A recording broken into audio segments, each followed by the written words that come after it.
We've had the ability to send sound and pictures through the air over distances from yards to miles for less than 100 years, a development almost as lightning fast as the phenomenon itself. The story starts with static electricity, the shock you get when certain materials are rubbed together that might even make a spark and is somehow linked to things sticking together. People built contraptions to generate, store, and release all at once ever larger quantities of this stuff. In the 1700s, they figured out you could get it to travel through a wire, and if you sent it into a glass jar of water with metal coatings on the inside and outside, you could make it build up there until you were ready to discharge it. Nobody knew what it was, but it made good party entertainment.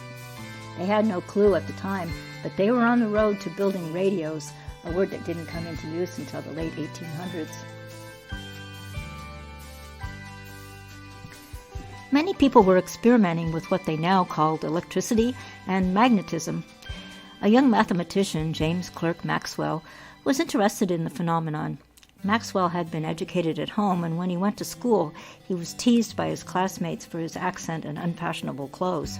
But he had the last laugh, because Maxwell is now considered one of the great minds in physics, along with Newton and Einstein. In the early 1860s, Maxwell summarized everything that was then known about the behavior of electricity and magnetism in a series of equations. His calculations led him to believe that electricity and magnetism were linked fields of waves that were like light, but at different frequencies. But he didn't have any way to prove his idea was right.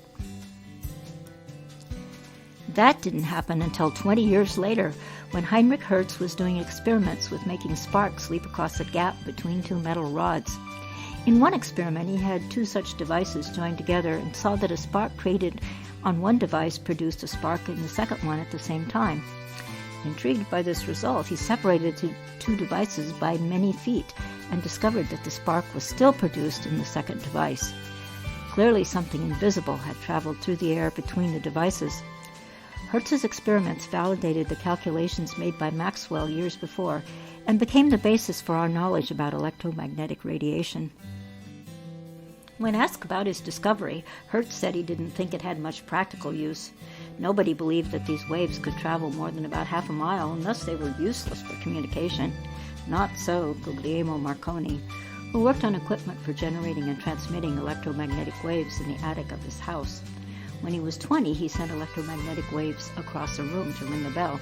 A year later, he was sending them 2 miles and over hills. And in 1901, at age 27, he sent the first wireless transmission across the Atlantic Ocean, a distance of over 2,000 miles. Due to the requirements of the global internet, data today is transmitted across oceans on underwater fiber optic cables, but wireless transmission remains valuable in intermediate and short-distance transmission of data. Newport Wireless Mesh is a nonprofit providing internet access in our neighborhood in northern Vermont. Our service is entirely wireless from our gateway to the home. Check out our website and Facebook page links below and consider donating to support our work developing free and low-cost community wireless.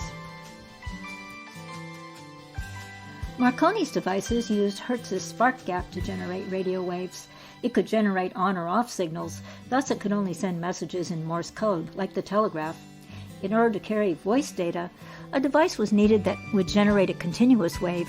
This was accomplished by the end of the decade, when the first voice radio broadcasts were transmitted to an astonished public.